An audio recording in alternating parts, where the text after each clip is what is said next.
مولانا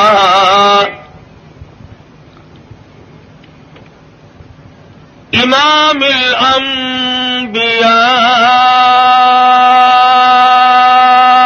وسید الانبیاء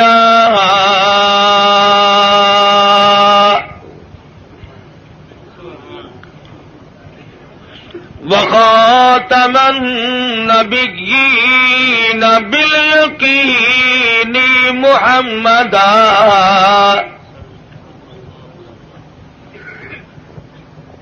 بالیقین محمدا عبده ورسوله ارسلہ بالحق بشیرا ونذیرا صلی اللہ تعالی علیہ وعلی آلہ واصحابہ وأزواجه وذرياته وبارك وسلم تسليما كثيرا كثيرا أما بعد فأعوذ بالله السميع العليم من الشيطان الرجيم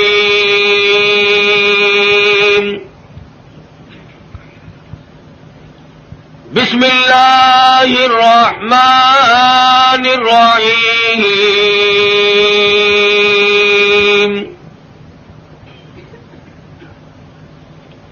وَإِذْ يَرْفَعُ إِبْرَاهِيمُ الْقَوَاعِدَ مِنَ الْبَيْتِ وَإِسْمَاعِيلُ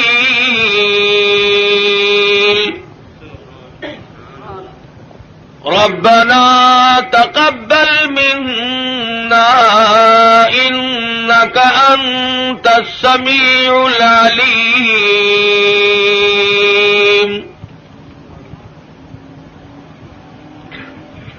ربنا وجعلنا مسلمين لك ومن ذريتنا أمة مسلمة لك وأرنا مناسكنا وتب علينا إنك أنت التواب الرحيم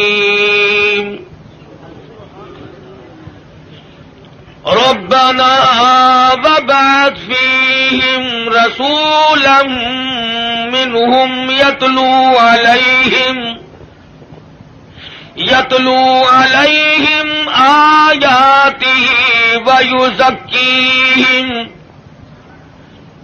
يتلو عليهم آياته والحكمة ويزكيهم إنك أنت العزيز الحكيم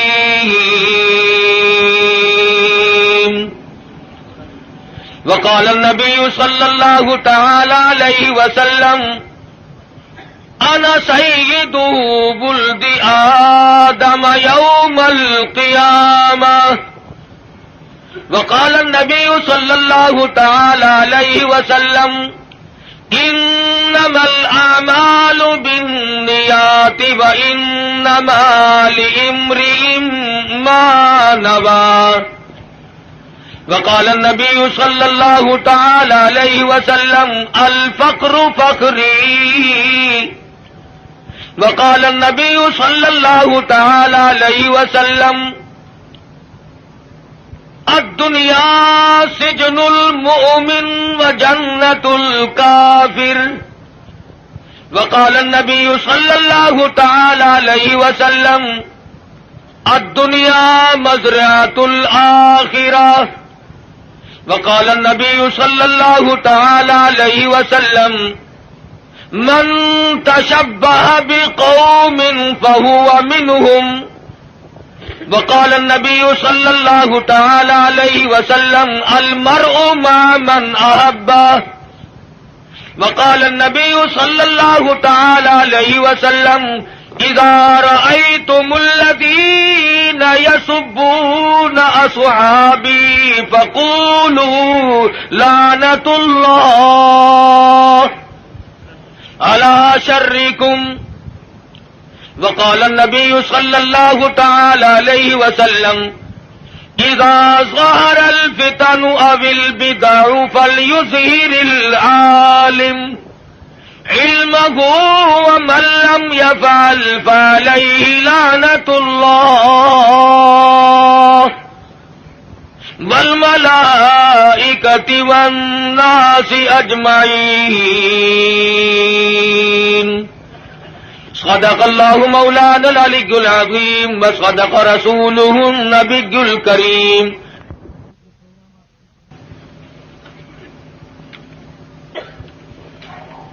جناب صدر محترم، معزز سامعین، محترم حاضرین، ایک عرصہ کے بعد آپ کے اس قصبہ میں، شہر میں حاضری کا اتفاق اور بیان کا اتفاق ہو رہا ہے. دعا فرماؤ اللہ تبارک و تعالی جل شانہ محض اپنے فضل و کرم سے مجھے کلمات حقہ بیان کرنے کی توفیق عطا فرمائے. اور ہر مسلمان کو اللہ پاک ہر شر سے، ہر فتنے سے، ہر حادثے سے محفوظ فرمائے. اور خداوند عالم ہم سب کو اپنے فضل و کرم سے سچا مسلمان اور پکا دیندار بنائے. ہم سب کو دنیا اور آخرت کی بہتریوں سے نوازے اور ہماری بدعمالی اور ہماری روح سیاہی کو نہ دیکھے اور اپنے فضل و کرم کو دیکھ کر ہم سب کو معاف فرما دے.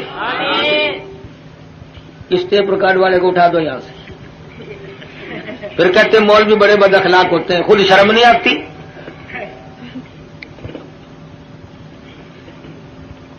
ایک تو یہ بڑی تک ہے، جس نے یہ ڈھولکی خرید رکھی ہے اسٹیج پہ بیٹھتا ہے، سب سے اگلیوں میں آ کے بیٹھتے ہیں یہ، اور پھر ہاتھ ہلاتے رہتے ہیں بیٹھے بیٹھے. عرض کر رہا تھا کہ اللہ پاک نے مجھے بھی پہنچا دیا اور آپ حضرات کو بھی اللہ پاک لے آئے. بس دعا فرمانا کہ خداوند ذوالجلال ہمارے اس مل بیٹھنے کو قبولیت عطا فرمائے. یہ خداوند عالم کا ہی بندے پہ کرم ہوتا ہے کہ اسے نیکی کی توفیق عطا فرمائے. ورنہ اس وقت کافی تعداد میں مخلوق اور مسلمان لوگ سینماؤں میں ہیں، ٹی ویوں پہ پڑے ہیں، زندگی کے قیمتی لمحات کو تباہ و برباد کر رہے ہیں، اور احساس تک بھی کبھی نہیں ہوا کہ میری زندگی کیسے گزر رہی ہے.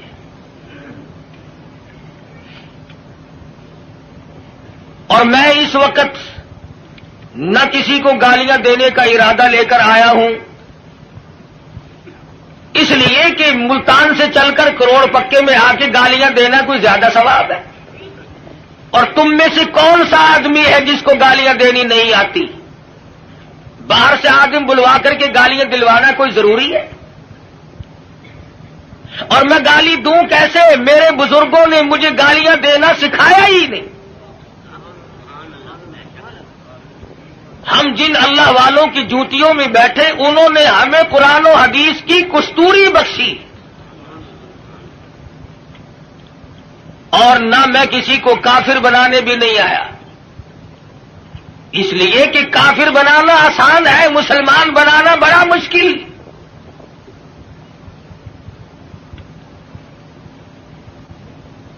کبھی کسی کو مسلمان بھی بنا کے دیکھا؟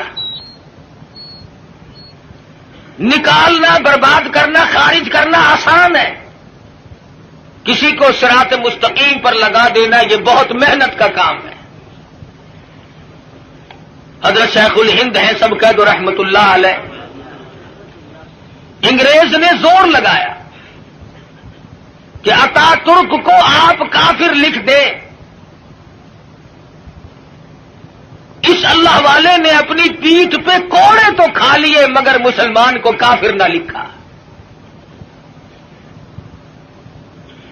جبر و اکراہ بھی ہوا، پریشان بھی کیا گیا، مگر صاف انکار کر دیا کرتے تھے. اس لیے نہ گالیاں دینا ہمارا شیوا ہے، نہ کسی کو کافر بنانا ہم لوگوں کا کوئی مقصد نہیں، بلکہ دل سے دعا ہے کہ خداوند عالم ایسی دین کی ہوا چلائے کہ پوری دنیا میں ایک بھی کافر نہ رہے. تمنا یہ ہے کہ ساری دنیا کے لوگ حضور اکرم صلی اللہ علیہ وسلم کے غلام بن جائیں، اور جو گالیاں دیتے ہیں انہیں مبارک ہو. اس لیے کہتا ہوں ارے مالی نہ دی گالی بگاڑا ہم نے کیا تیرا، ارے مالی نہ دی گالی بگاڑا ہم نے کیا تیرا، چمن ہے سیر کرنے کا نہ گھر تیرا نہ گھر میرا. کیا فائدہ اپنی زندگی کو برباد کرنے کا؟ زبان کو گندا کرو، ایمان کو کھوٹا کرو، اس سے کوئی مقصد؟ کسی کو برا کلمہ کہنا جس سے اس کے دل کو تکلیف پہنچتی ہے، ایذا پہنچتی ہے، یہ بھی بہت بڑا عظیم گناہ ہے. اسی کو کہتا ہے مت ستا ظالم کسی کو مت کسی کی آہ لے، مت ستا ظالم کسی کو مت کسی کی آہ لے، دل کے دکھ دینے سے نادا عرش بھی ہل جائے گا. نعرہ تکبیر اور پھر ہم تو اس ہستی کے نام لیوا ہیں. سیرت کی کتابیں اٹھا کر کے دیکھو، امام الانبیاء محبوب کبریا حضرت محمد مصطفیٰ صلی اللہ تعالی علیہ وسلم کی ذات گرامی ہے. کسی کی سیرت جوانی سے شروع ہوگی، کسی کی سیرت 40 سال میں جا کے شروع ہوگی، کسی کی سیرت 30 سال کی عمر میں جا کے شمار کی جائے گی. آمنہ کے در یتیم کا یہ حال ہے، نہ زمین تھی نہ آسمان تھا، نہ ستارے تھے نہ چاند نہ سورج، نہ حجر نہ شجر، نہ درخت نہ پتے، نہ سبزی نہ ترکاری، نہ کانٹے نہ پھول، کچھ بھی نہ تھا. سرکار مدینہ صلی اللہ علیہ وسلم کی سیرت کے تذکرے اس وقت بھی ہوا کرتے تھے.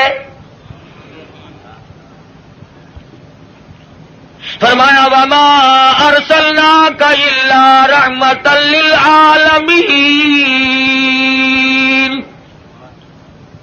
کالی کملی والے میں نے آپ کو جہانوں کے لیے رحمت بنا کے بھیجا. علماء کرام نے عالمین کی تفسیر کرتے ہوئے 4 جہان شمار کرائے.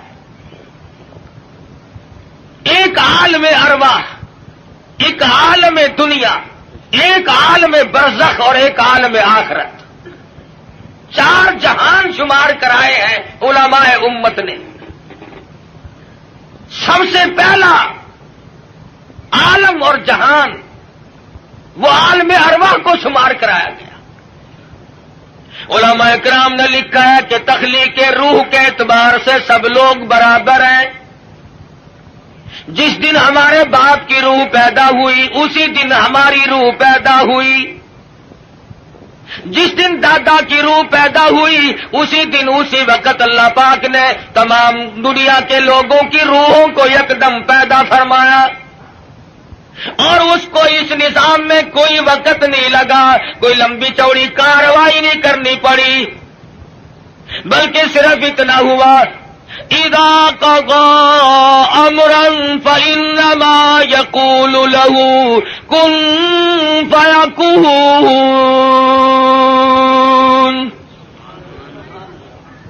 جب وہ کسی کام کو کرنا چاہتے تھے اور چاہتے ہیں بس فرماتے ہیں ہو جا، وہ ہو جایا کرتا ہے. سارے جان کی روحیں پیدا ہو گئی، تمام روحوں کو ایک جگہ اکٹھا کر کے اللہ پاک نے فرمایا الست بربکم، او دنیا میں جانے والوں، عالم ارواح میں رہنے والوں، کیا میں تمہارا رب ہوں؟ اللہ پاک نے عالم ارواح میں امتحان شروع کر دیا. دنیا میں جا کر یہ لوگ بگڑ جائیں گے، طرح طرح کے ڈنڈوں میں پھنس جائیں گے، لغویات میں مشغول ہو جائیں گے. ان سے یہی اقرار لے لیا جائے الستو بربکم، کلیم اللہ کی روح خاموش ہے، ابراہیم خلیل اللہ کی روح خاموش ہے، روح اللہ کی روح خاموش ہے، نجی اللہ کی روح خاموش ہے، رسولوں کی روحیں خاموش ہیں، پیغمبروں کی روحیں خاموش ہیں، انبیاء کرام کی روحیں جواب نہیں دیتی، ابدالوں کی روحیں خاموش ہیں، قطبوں اور غوثوں کی روحیں خاموش ہیں۔ علماء لکھتے ہیں سب سے پہلے روح محمد الرسول اللہ صلی اللہ علیہ وسلم نے جواب دیا، بلا انت ربنا۔ نعرہ تکبیر، بے شک تو ہم سب کا پروردگار عالم ہے۔ علماء لکھتے ہیں جب سرکار مدینہ صلی اللہ علیہ وسلم کی روح مبارک نے جواب دیا، اس کی تقلید کی خلیل اللہ کی روح نے، ذبیح اللہ کی روح نے، کلیم اللہ کی روح نے، روح اللہ کی روح نے، تمام روحوں نے اس کی تقلید کی۔ عالم ارواح میں شور مچ گیا، بلا انت ربنا۔ عالم ارواح کی سرداری اللہ تبارک و تعالی نے امام الانبیاء محبوب کبریا حضرت محمد مصطفیٰ صلی اللہ علیہ وسلم کو عطا فرمائی۔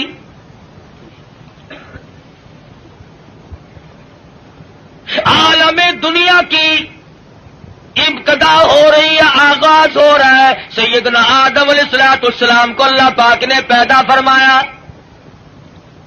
جنت میں قیام ہے، تنہائی کی وجہ سے وحشت محسوس کرتے ہیں، تنہائی محسوس ہو رہی ہے، اللہ تبارک و تعالیٰ نے ایک عورت پیدا فرما دی۔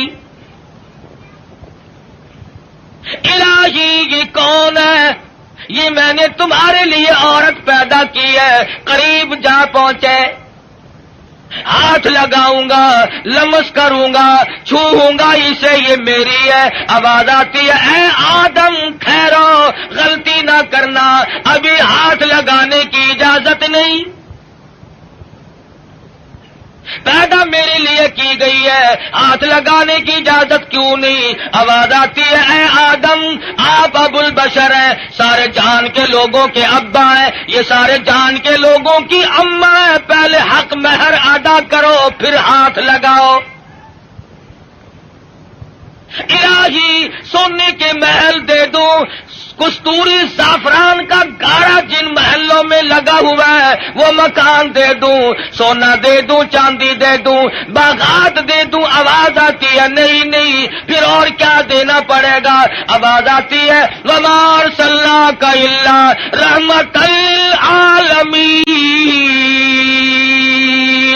آج میرے حبیب کی تمام دنیا کے لوگوں کے سامنے سیرت ظاہر کرنی ہے، یہاں سے ان کے تذکرے شروع کرنے ہیں۔ اے آدم کچھ لینا دینا نہیں ہے، یہاں کھڑے کھڑے آپ میرے محبوب کی ذات اقدس پہ 20 مرتبہ درود پاک پڑھے، حق مہر ادا ہو جائے گا۔ نعرہ تکبیر، تو تاج و ختم نبوت، نعرہ تکبیر۔ ابھی شروع ہی ہوا ہے دنیا کا نظام کہ حبیب کبریا حضرت محمد الرسول اللہ صلی اللہ علیہ وسلم کے تذکرے شروع ہو گئے۔ درود شریف پڑھو، حق مہر ادا ہو جائے گا۔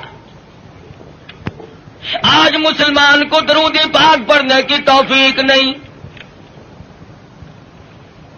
آج ہم صبح کو اٹھتے ہوئے کچھ اور کہتے ہیں، سوتے ہوئے کچھ اور بک بک کرتے ہوئے سو جاتے ہیں۔ ارے سونا جاگنا نہیں، بلکہ مرتے وقت کلمہ نصیب نہیں، درود شریف استغفار نصیب نہیں، بے ہوشی کی موت لوگ مر رہے ہیں۔ پھر انبیاء کرام تشریف لا رہے ہیں، حالات دنیا کے بڑھتے چلے گئے۔ یہ کون آئے؟ یہ یونس علیہ السلام ہے، شہر نینوار موصل کے لیے پیغمبر بن کے آئے۔ یہ کون ہے؟ یہ صالح علیہ السلام ہے، قوم سمود کے لیے پیغمبر بنا کے بھیجے گئے۔ یہ کون ہے؟ یہ شعیب علیہ السلام ہے، مدین کے نبی بن کر آئے۔ یہ کون بزرگ ہے، یہ کون سے پیغمبر ہے؟ یہ عیسیٰ علیہ السلام ہے، یہ ذبیح اللہ ہے، یہ یوسف علیہ السلام ہے، یہ بنی اسرائیل کے نبی، کوئی علاقے کا نبی، کوئی صوبے کا نبی، کوئی ایک ملک کا نبی۔ آئی آمنہ کے در یتیم کی باری تو آواز دے دی، دنیا والوں، آسمان والوں کا نبی، زمین والوں کا نبی، تمام کے تمام کا ایک ہی نبی بنا کر کے میں بھیج رہا ہوں۔ قل یا ایھا الناس انی رسول اللہ الیکم جمیعا۔ عجم کے باشندوں، عرب کے باشندوں، او بادشاہوں، گورنروں، وزیروں، غریبوں، امیروں، فقیروں، کوئی بھی ہو، تم سب کی طرف مجھے اللہ پاک نے پیغمبر بنا کے بھیجا ہے۔ سب کے پیغمبر آ گئے، کن حالات میں آئے؟ نہ گفتہ بے حالات لوگوں کے بن چکے تھے، ضمیر فروشی لوگوں کا مزاج بن گیا تھا، بدماشی گھوٹی میں پڑ گئی تھی، جہالت نے ڈیرے ڈال رکھے تھے، کمزور کی زندگی دوبھر اور اجیرن ہو گئی تھی، کوئی کسی کا پرسان حال نہیں تھا۔ کس شان کے ساتھ اللہ تبارک و تعالیٰ نے حضور اکرم صلی اللہ علیہ وسلم کو دنیا میں مبعوث فرمایا۔ سیدہ آمنہ خاتون کہتی ہیں کہ جب حضور پیدا ہوئے تو مجھے ایک نور دکھائی دیا جس سے زمین و آسمان جگمگا اٹھے، روشنی روشنی پھیل گئی، اور فرماتی ہے میرا جی چاہا کہ میں اپنے یتیم کو دیکھوں، میں جھانک کے دیکھنے لگی، دیکھتی کیا ہوں کہ میرے یتیم کا پیشانی اور ماتھا زمین پہ رکھا ہوا ہے، سجدہ فرما رہے ہیں۔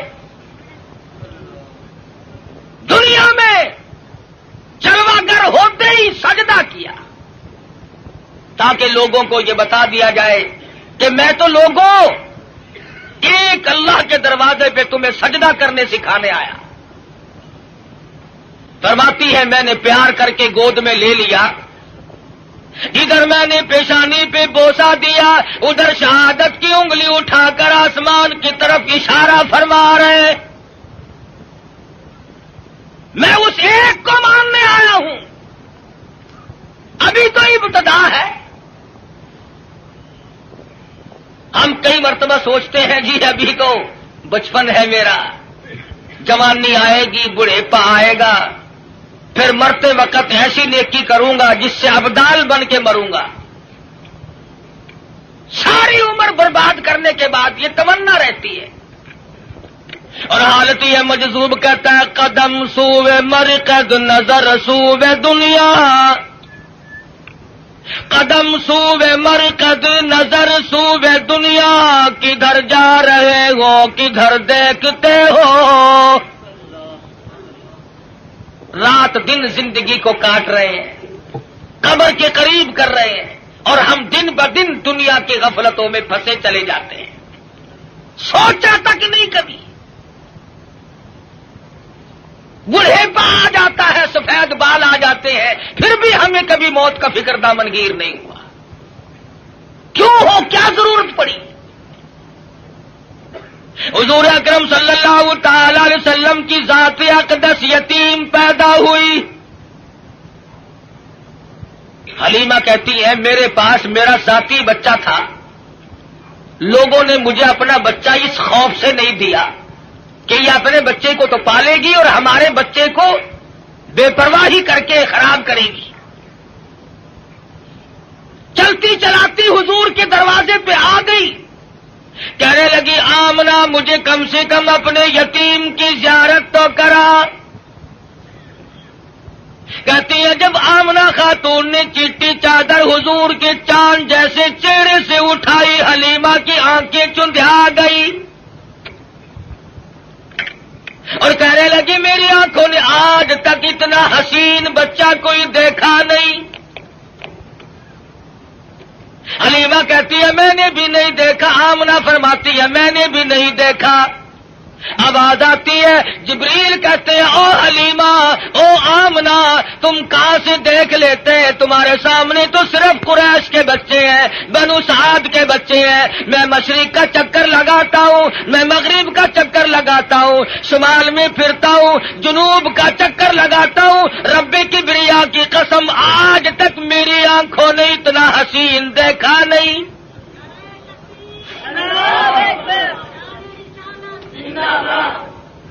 رہنے دو نعرے، آٹا بڑا مہنگا ہے. نہیں دیکھا. آواز آئی جبریل تم کیسے دیکھ لیتے، دنیا کے لوگ کیسے دیکھ لیتے ہیں؟ مجھے اپنی کبریائی کی قسم آج تک میں نے ایسی صورت والا کوئی پیدا کیا ہی نہیں. الہی اب تو آیا کریں گے، اب تو ایسے آنے شروع ہو گئے. چلو پہلے نہیں آئے تھے تو کیا بات ہے. آواز آتی ہے رخ مصطفیٰ ہے وہ آئینہ، اب اس جیسا دوسرا آئینہ نہ ہمارے چشم خیال میں اور نہ دکان آئینہ ساز میں. اب ایسے کیسے آئیں گے؟ میں نے وہ سانچا ہی توڑ دیا جس سانچے میں اس صورت کو ڈالا ہے. نعرہ تکبیر. اب ایسا کوئی نہیں آئے گا. حضرت آمنہ حضور کو حلیمہ کی گود میں دے رہی ہے. وہ بات نہ کہی جو ایک ماں کو کہنی چاہیے تھی، اپنے بچے کا خیال کرو گی، میرا یتیم لاوارث ہے، کہیں اس کی خیال کے اندر غفلت نہ کرنا، بے پرواہی نہ کرنا. حضرت آمنہ نے وہی بات کہی جو آخر الزمان پیغمبر کی اماں کو کہنی چاہیے تھی. کہتی ہے او حلیمہ میں تیرے جذبات کو تاڑ گئی ہوں، میں تیری نظروں کو سمجھ گئی ہوں، کہیں میرے بچے کی محبت کی جذبات میں آ کر رب نے بچے کو بھوکا نہ مارنا. اظہار شروع ہو گیا. ہمدردی کا پیغام حضور کے آتے ہی شروع ہو گیا.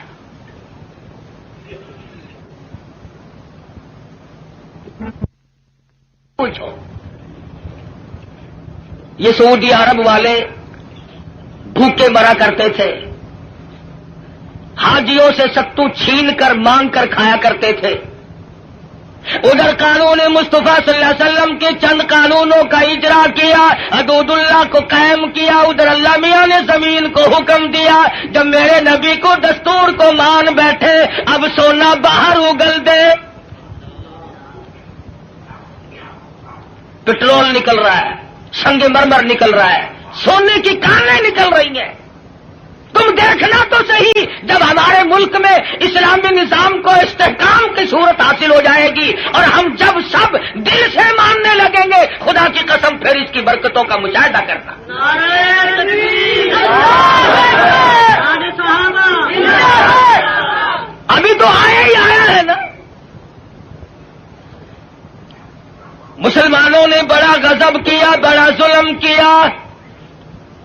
کوٹھی زندہ کے لیے، بنگلہ زندوں کے لیے، کار موٹر زندوں کے لیے، ہوائی جہاز زندوں کے لیے، سبزی ترکاری پھل فروٹ سارے کے سارے زندوں کے لیے، عورت مرد زندہ مرد کے لیے، مرد زندہ عورت کے لیے، کپڑا لتا خرچ اخراجات یہ تمام کی تمام زیبائش اور نعمتیں زندوں کے لیے. مسلمانوں نے کتنی بڑی بے انصافی کی. خدا کا قرآن مردوں کے لیے.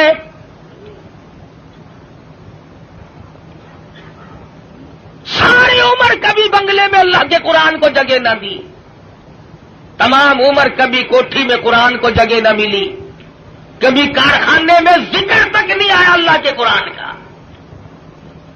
لیکن جب کارخانے دار مر گیا، ذمہ دار مر گیا، پھر سارے علاقے کے مولویوں کو اکٹھا کر کے لاؤ، طالب علموں کو بلواؤ، مولوی جی آج تو بہت قرآن پڑھنا، اینا پڑھنا کہ تسی میرے پیو نو بہش دے وچ ٹھوک کے جانا.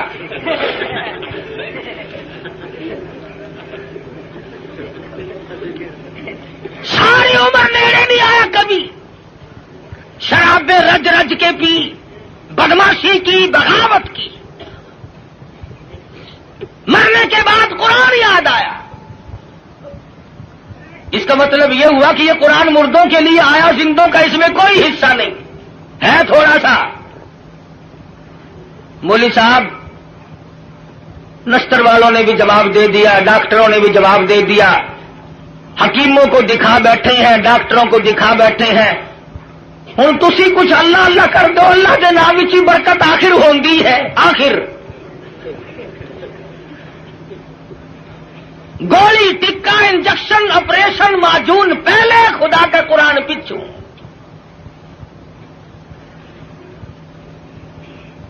اور ہے ہم سونی سرکار دے سارے امتی. عقیدے کی بات کر رہا ہوں کہ ہمارے نظریات دیکھو کتنے بگڑے, ہم کہاں گئے. تمہیں کیا معلوم ہے, زید بن حارث رضی اللہ تعالی عنہ صحابی کہتے ہیں میں مدنی کریم صلی اللہ علیہ وسلم کے ساتھ تھا. حضور جب طائف میں تشریف لے گئے, سرداروں کو اللہ کا قرآن سنایا, توحید کا پیغام پہنچایا, انہوں نے تو انکار کر دیا. طائف کے امیروں کے, غریبوں کے, شریر بچے جھولیاں پتھروں کی بھر کے سرکار مدینہ کے پیچھے لگ گئے.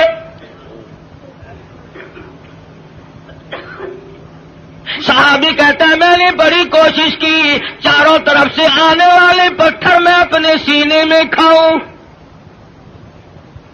اور لوگوں, وہ کتنے متبرک قسم کے لوگ ہوں گے جو سرکار مدینہ کی طرف آنے والے پتھر اپنے سینے پہ کھا رہے تھے. صحابی کہتا اچانک میرے کانوں میں, حضور کی پنڈلی میں, حضور کے ٹخنوں میں کڑاک کڑاک کر کے پتھر لگنے کی آواز آنے لگی. اتنا صدمہ عظیم پہنچا, حضور کو اتنی تکلیف پہنچی. صحابی کہتا میری آنکھوں نے دیکھا حضور چکر کھا کر زمین پہ بیٹھ گئے. ایسی اعلیٰ درجے کی صورت, ایسی سیرت والا, ایسی صورت پہ آج لوگ پتھر مار رہے ہیں. صحابی کہتا حضور 4 مرتبہ بیٹھے, باہر تشریف لے آئے, کھجور کے سائے میں قیام پذیر ہوئے. میری آنکھوں نے دیکھا پنڈلیوں سے لہو بہ رہا ہے, قدم مبارک زخمی ہے, نالین مبارک لہو میں تر بتر ہے. میں دیکھ رہا تھا حضور اس وقت کیا فرمائیں گے. صحابی کہتا ہے حضور نے دامن پھیلایا اور آسمان کی طرف چہرہ انور اٹھایا اور فرمانے لگے او مالک کائنات, اور زمین و آسمان کے مالک, دیکھ لے میرا کیا حال بن گیا, اب تو مجھ سے راضی ہو جا.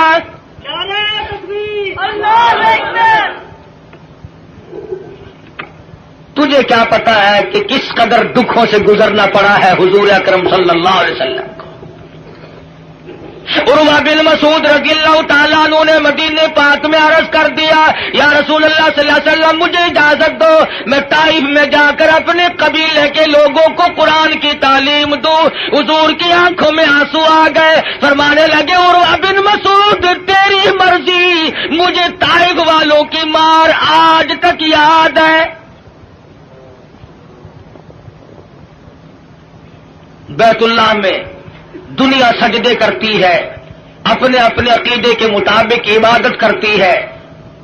علماء نے لکھا ہے حضور اکرم صلی اللہ علیہ وسلم سجدہ ریز ہے, سجدہ فرما رہے ہیں. ایک کافر آیا اور اس نے آ کر کے زور سے اس قدر حضور کے سر مبارک میں پتھر مارا, لہو کی دھار دور جا کے پڑی. کب نہ دکھ پہنچے, نماز تک نہیں پڑھنے دیتے, گلیوں میں, بازاروں میں, چوکوں میں مار پڑ رہی ہے.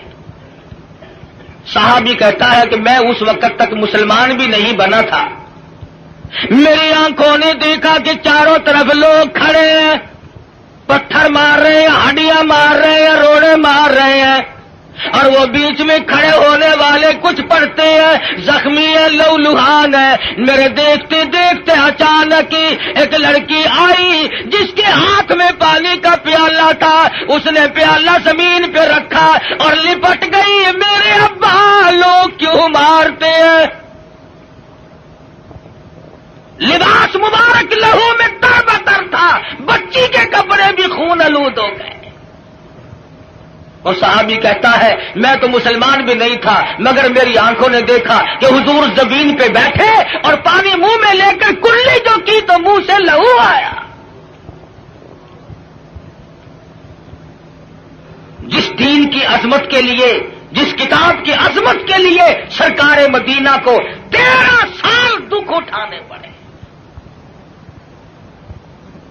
اور صرف اپنے لیے نہیں، کبھی جانثاروں کے بارے میں یوں اطلاعات ملتی ہے، کبھی خبر ملتی ہے کہ آج زنیرہ کی کھڑی کر کے دونوں آنکھیں نکال دی گئی، کبھی اطلاع ملتی ہے لبینہ کا کھڑی کر کے چمڑا ادھیڑ دیا گیا، کبھی خبر ملتی ہے نادیہ بڑھیا کو لٹا کر پیشانی پہ گرم گرم لوہا کر کے داغ دے دیے گئے، کبھی اطلاع ملتی ہے خباب ابن عارت کو پھانسی چڑھا دیا گیا، کبھی خبر ملتی ہے سعد بن دسنا کی بوٹیاں اڑا دی گئی، کبھی خبر ملتی ہے بلال حبشی کے پیر پکڑ کر مکی کی گلیوں میں گھسیٹا جاتا ہے، کبھی اطلاع ملتی ہے ابو فقیہ کی پسلیاں توڑ دی گئی. ان صدموں سے رات دن دو چار ہے، رات کو چین نہیں، دن کا اطمینان نہیں، 13 برس اس کشمکش میں کٹے.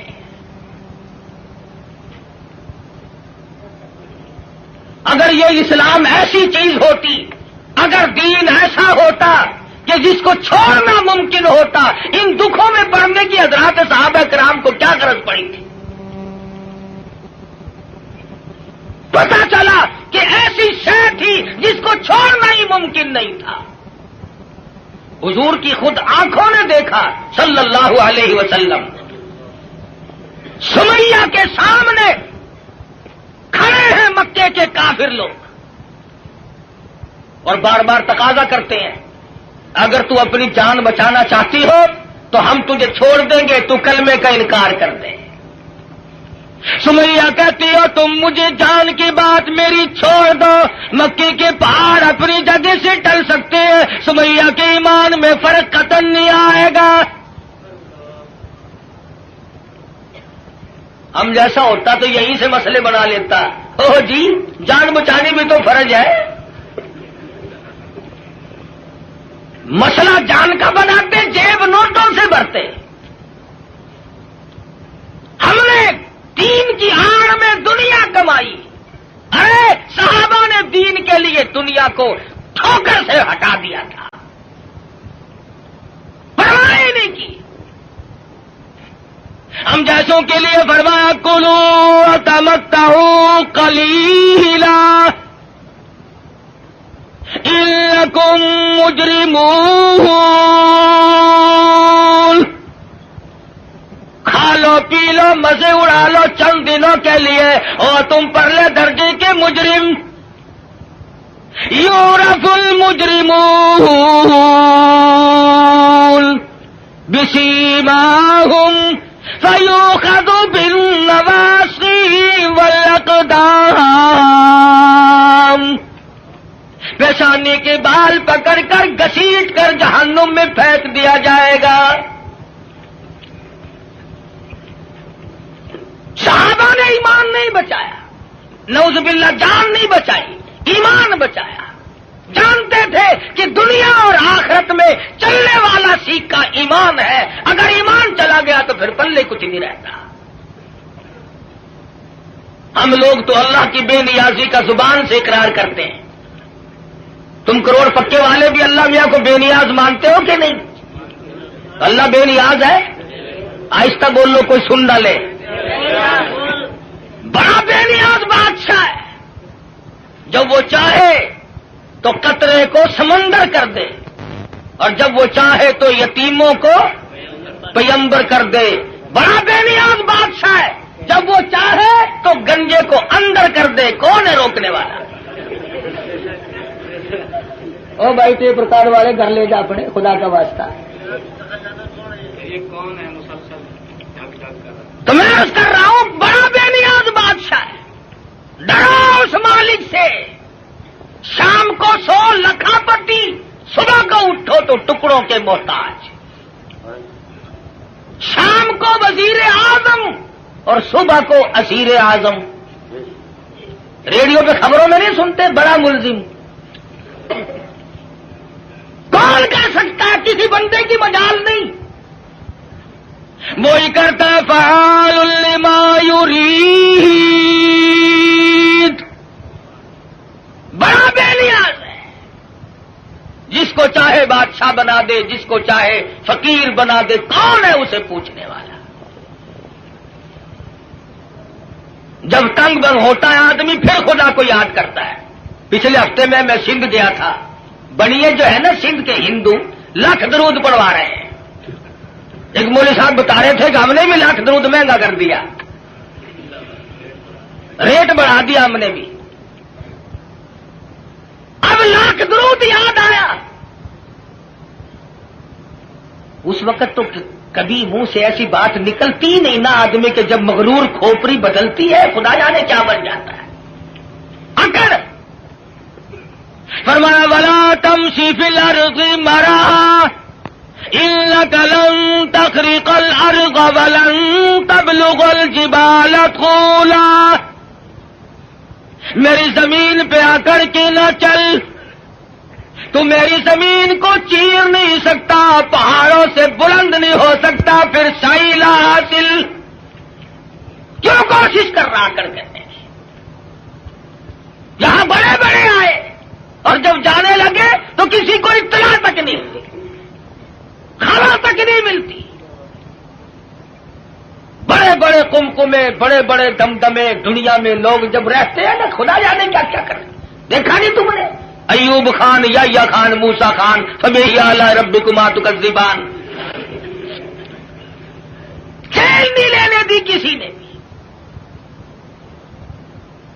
اسلام کا نام استعمال کیا سب نے، آیا اسلام، آیا اسلام، لینا نہ دینا کچھ بھی نہیں۔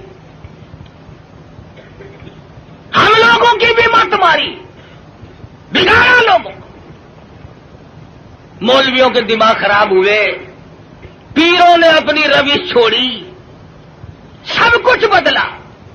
جان بچاؤ، جان بچاؤ، پیٹ بچاؤ، اپنا ٹھکانہ بچاؤ، بچاؤ۔ صحابہ کرام میں یہ بات قتل نہیں۔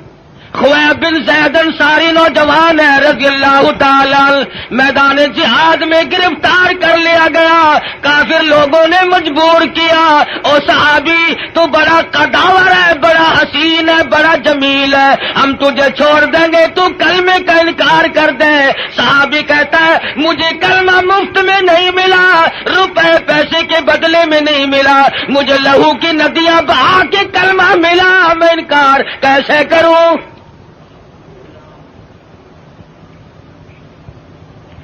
کافر کہنے لگا دائیں ہاتھ کی چھوٹی انگلی کو کاٹ دو، ایک انگلی کاٹی پھر پوچھا، دوسری انگلی کاٹی پھر پوچھا، تیسری انگلی کاٹی پھر پوچھا، چوتھی کو کاٹ دیا، 5 انگلیاں اڑ گئی، ہاتھ کی بائیں ہاتھ کا نمبر آ گیا، ایک ایک کر کے انگلی اڑا دیا، پیروں کی انگلیاں کاٹی سب سے پہلے،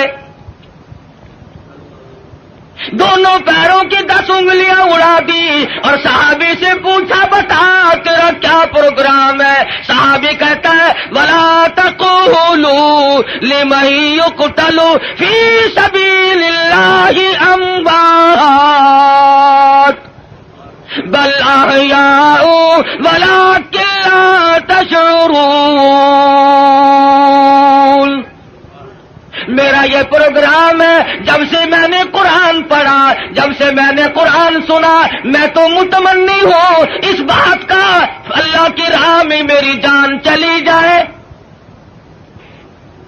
دونوں پیروں کی انگلیوں کو کاٹ دیا، اور اس کے بعد حکم دیا کہ ہاتھ کی ایک ایک انگلی کو 3 جگہ سے کاٹو، ہاتھ کی، پیروں کی 20 انگلیوں کو اڑا دیا گیا۔ اور لوگوں یہ صحابی لوہے کا نہیں، پتھر کا نہیں، پلاسٹک کا نہیں، میرے تیرے جیسا آدمی تھا، پر ایمان کا کتنا قدردان ہے، قتل پیچھے ہٹنے کو تیار نہیں۔ 20 انگلیاں کٹنے کے بعد بھی صحابی سے پوچھا ہے کیا پروگرام ہے؟ صحابی کہتا میرا پروگرام تم پہلے سن چکے ہو، میں تو ان لوگوں میں سے ہوں وَمِنَ النَّاسِ مَن يَشْرِي نَفْسَهُ ابْتِغَاءَ مَرْضَاتِ اللَّهِ وَاللَّهُ رَءُوفٌ بِالْعِبَادِ۔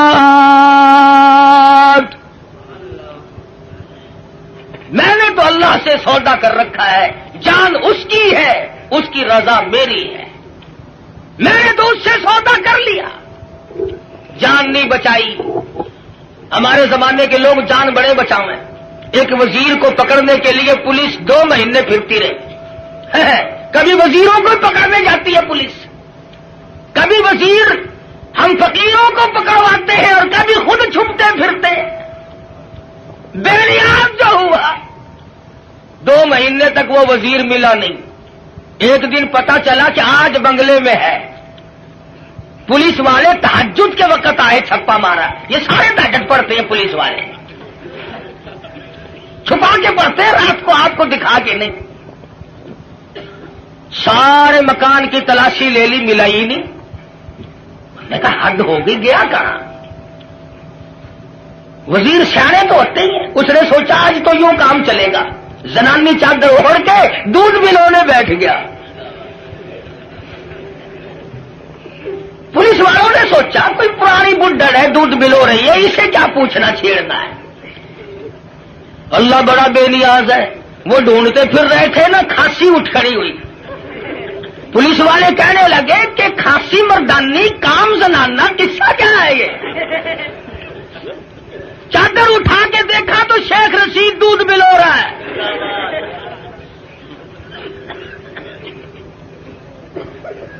بڑا بے نیاز ہے، وزیروں کو دودھ بلوتے دیکھا۔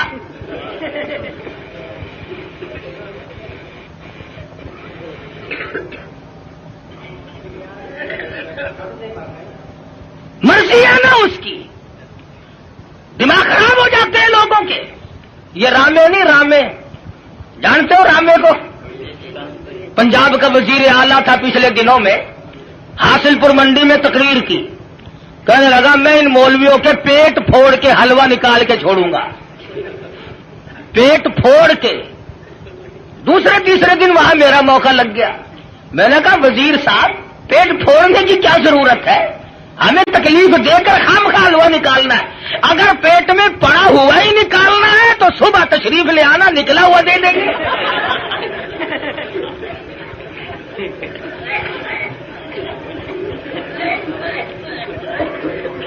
دماغ خراب ہو جاتا ہے قدرتی طور پر، اسٹیج ہی ایسی ہے،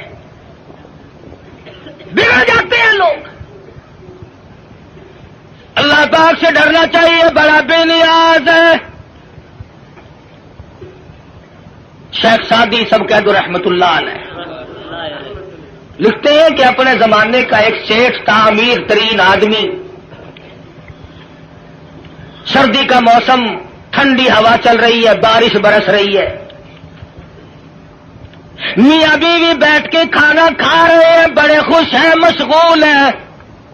رات کی ٹھنڈی ہوا، بارش بھی ہے، کافی رات بیت چکی ہے، کسی نے دروازے پہ دستک دی، اللہ نام پہ 2 روٹیوں کا سوال کرتا ہوں۔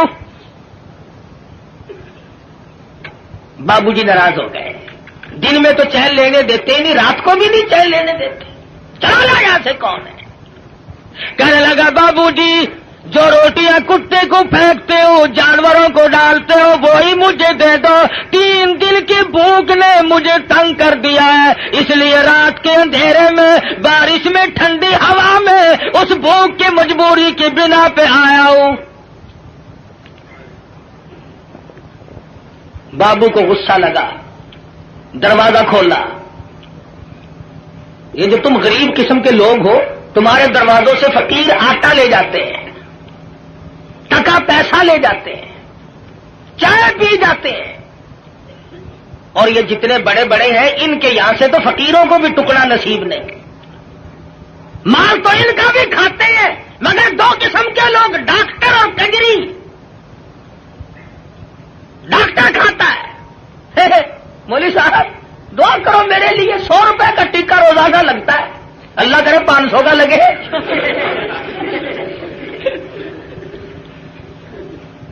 پتا ہے تم غریبوں کو کتنے ٹکے لگاتے ہو؟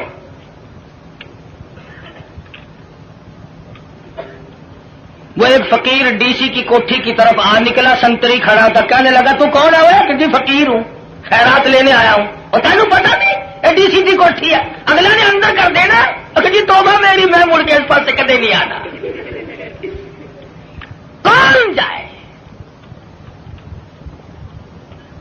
بابو جی کو جلال آیا، غصہ آ گیا، دروازہ کھولا، باہر آ کر کے اس فقیر کے منہ پہ تماچے مارے۔ تو تنگ کرنے کہاں سے آ گیا؟ پہلے اس نے اس کے دروازے پہ صدا کی تھی، پھر اس مالک الملک کے دروازے پہ صدا کر دی، اور میرے مالک واللہ الغنی وانتم الفقراء، تو غنی ہے، سارا جہان تیرے در کا محتاج ہے، فقیر ہے، اور میرے معبود میں فقیر خود نہیں بنا، یہ امیر خود نہیں بنا، مانگی روٹی ملے تماچے تیری مرضی۔ وہ تو سب کی سنتا ہے، لگا کاروبار میں گھاٹا پڑنے، آج یہ دکان گئی، کل وہ کارخانہ گیا، گھٹتے گھٹتے ٹکڑوں کا محتاج ہو گیا۔ کیا کمی ہے اس کے یہاں گھٹانے اور بڑھانے کے لیے؟ رشتہ دار، عزیز و اقربا، یہ اسی وقت تک ہے جب تک گاڑی چل رہی ہو، رک جائے پھر کوئی کسی کا اس دنیا میں نہیں بنا کرتا۔ اچھا بھلا کام چل رہا ہو، سب کہتے ہیں میرے چچا لگتے ہیں، یہ میرے ماموں جان ہے، یہ میرے تایا جی ہے، اور پلے نہیں ہونا کہ یہ کون ہے، تم اسے پہچانتے ہو؟ مینو کی پتا خبر کون پھردا ہے۔ گاڑی جو رک گئی، بالآخر یہاں تک گھٹا، ٹکڑوں کا محتاج ہو گیا۔ بیوی کہنے لگی اب تو تیرے پاس روٹی کا بندوبست بھی نہیں، مجھے طلاق دے، میری جان چھوڑ۔ وہ بھی طلاق لے کر چلی گئی۔ اس نے جا کر کسی دوسری جگہ شادی کر لی۔ جس جگہ اس نے جا کے شادی کی ہے، یہی عورت اور اس کا خامند، اتفاق ایسا بنا وہی موسم ہے، سردی کا موسم ہے، ٹھنڈی ہوا چل رہی ہے، بارش برس رہی ہے، رات کا وقت ہے، کھانا کھانے کے لیے ہاتھ دھو کے بیٹھے ہیں، کسی نے دروازے پہ دستک دی، اللہ نام پہ 2 روٹیوں کا سوال کرتا ہوں۔ وہ اس کا خامند کہنے لگا کہ ہم نے تو دوپہر بھی کھائی تھی، یہ جو اس سردی میں آیا ہے خدا جانے کب کا بھوکا ہے، یہ سارا کھانا جا کے دیا، ہم تو اور پکا لیں گے، یہ خامخواہ آوارہ پھرنے کا ٹائم نہیں، شدید سردی ہے، بارش برس رہی ہے، بھوک نے بےتاب کیا غریب۔ عورت کھانا دینے گئی، واپس آئی تو روتی ہوئی آئی۔ خامد نے پوچھا کیا بات ہے، تم ڈر گئی؟ کہنے لگی نہیں نہیں، گھبرا گئی۔ کہتی ہے نہیں نہیں، پھر کیا بات ہے، روئی کیوں؟ عورت کہتی ہے اس مالک کی بے نیازی کو دیکھ کر مجھے رونا آ گیا، جس فقیر کو کھانا دے کے آئی ہوں اس فقیر کو میں نے پہچان لیا، اسے میں نے جان لیا۔ کیا بتاؤں، اپنے زمانے کا بہت بڑا سیٹھ امیر آدمی تھا اور وہ میرا پہلا خامند تھا۔ آج میرے دروازے پہ ٹکڑے مانگنے آیا۔ خامند کہنے لگا اگر تم تسلی سے سنو اور گھبراؤ نہ تو کوئی راز کی بات تمہیں میں بھی بتا دوں۔ عورت کہنے لگی کیا بتاؤ گے؟ خامند کہتا ہے رب کبریا کی قسم، میں وہی فقیر ہوں جس کو تیرے خامد نے تماچے مارے تھے، وہی ہوں میں۔ آج میری جگہ وہ ہے، اس کی جگہ میں ہوں۔ فعال لما يريد، بے نیاز ہے، کون اسے روکے کون اسے ٹوکے، سارا جان اس کے لیے۔ یا ایھا الناس انتم الفقراء الی اللہ واللہ هو الغنی الحمید۔ تمام بادشاہ ہوں، وزیر ہوں، امیر ہوں، غریب ہوں، سب اس کے دروازے کے محتاج ہیں۔ تو بات کر رہا تھا نبی کریم صلی اللہ علیہ وسلم کے ایک دیوانے کی، ایک پروانے کی، جس کے ہاتھوں پیروں کی 20 انگلیاں کٹ گئی، لہو بہ رہا ہے، مجال ہے، صحابی گھبرایا۔ بالآخر لکھا ہے کہ صحابی سے پوچھنے کے بعد میں پیروں کی طرف سے ٹوکا کرنا شروع کر دیا۔ گھٹنوں کے قریب پہنچے تو صحابی شہید ہو گیا، جان دے دی، ایمان نہ دیا، ضمیر نہ دیا، اپنے دل کے جو ارمان تھے ان کا سودا نہ کیا، سب کچھ دے دیا، جان کے ٹکڑے ہو گئے، قیمہ بن گیا، مگر ذرہ برابر صحابی گھبرایا نہیں۔ یہ سارے مسئلے ہمارے لیے ہیں، گھبرانے والے بھی، پریشان ہونے والے بھی۔ محمد عربی صلی اللہ علیہ وسلم کی نگاہوں نے جہاں نبوت کی نظر پڑی اسے اتنا مضبوط کر دیا کہ پوری دنیا مل کر اس کے طاقت کو سامنے لا کر اسے چکا نہ سکی۔ یہ تو جوان صحابی ہے، بچوں کا حال دیکھو۔ ہجرت والی رات میں سرکار مدینہ صلی اللہ علیہ وسلم نے حضرت اسماء بنت ابو بکر سے فرمایا، بچی ہے چھوٹی سی، کہ ہمارے بارے میں کوئی پوچھنے آئے تو اسے خبر نہیں دینی۔ ابو جہل آیا، عتبہ آیا، شیبہ آیا، بڑے بڑے بہادر چودھری مکے کے رئیس آ کر اکٹھے ہو گئے۔ حضرت اسماء سے کہنے لگے، بتا تیرا بار تمہارا نبی کہاں ہے؟ اسماء کہتی ہے تم پوچھ نہیں سکتے، بچی ہے ذرا سی، نہیں پوچھ سکتے، تمہارے بس کا روگ نہیں ہے۔ ساتھ والے کہنے لگے، اور بچی تجھے بتانا پڑے گا ورنہ یہ مارے گا۔ اور صرف بات نہیں ہوئی، ابو جہل نے اسماء بنت ابو بکر کے سر کے بال پکڑے، گما کے پتھر میں دے کے مارا، ادھر پیشانی نوکدار پتھر